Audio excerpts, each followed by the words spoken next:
There's subject to, right? That's me taking over the existing mortgage. And then there's seller finance. Okay, what's the difference between the two? Difference is seller finances, there's no debt, right? The seller then finances me, right? And the way I explain that to people is the way I explain seller finance is I sold an F-150. Actually, I sold another F-150 last week. Kelley Blue book value is 20 grand. I sold it for 47,000 on seller finance. How did I do that? I went to somebody who doesn't have credit and I said, hey, make me $500 payments at $40,000 plus interest. And I can seller finance you, right? We just created a promissory note and that's the agreement between two parties. Seller finance, pretty simple. Subject to means there's an existing debt, right? I'm taking over car payments would be subject to, right? If you go on my YouTube channel, you'll see I buy people's cars subject to.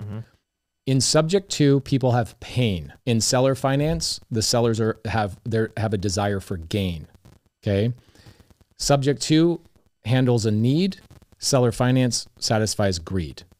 Okay, so when you say, well, there's risk for the homeowner, well, typically, I'd say 80% of the transactions that we do with subject to, the homeowner is in foreclosure, they're in some really bad situation, they're gonna lose the house anyway, and we come along and go, guys, do not let this house go to foreclosure. That debt is a really good debt. I'll pay you $5,000 or $2,000 or $1,000, or I'll pay your moving expenses to move to an apartment. Do not let that house go to foreclosure. Let me catch up your arrears. Let me get the mortgage back in good standing and rebuild your credit, and I'll take over that house and the responsibility of it. Now, that's not going to be like somebody that doesn't want to be a real estate investor, but I'm a real estate investor. That's what I want. Because otherwise, how am I buying rental properties? I'm going to a mortgage company and I'm having them pull my credit. They're going to limit me to 10, maybe 12 mortgages at a time. And I'm going to put down 20, 30%, especially in this economy. I'm going to get a mortgage at 7%, 8%. I haven't gotten a mortgage over 3.8% in probably 7-8 years. This seems like something the mortgage industry, though, would love to crack down on, because maybe wouldn't they want to get these loans off of their books at 3% so they could the mortgage company, this is happening all behind the scenes anyway. Right? If you go back and you watch The Big Short, these guys are swapping mortgages all the time. Mortgage companies don't hold notes. What mortgage companies do is they originate a loan and then they sell the loan off. But the original investor now wants to have that 3% loan paid off, charged off.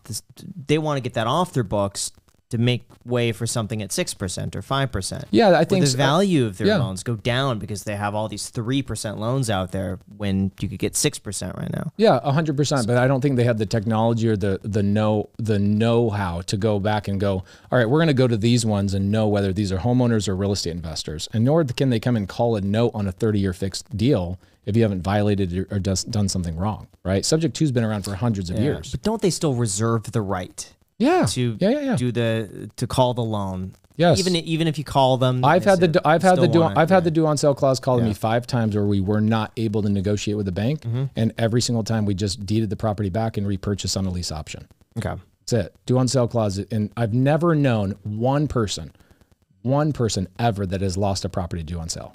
Never once. It's the boogeyman. It's like the number one thing that real estate agents and brokers bring up to me because it's something they were taught in real estate school or maybe like continued education credits. And I'm like, guys, that's a boogeyman. Find one person that's ever lost a house to due on sale.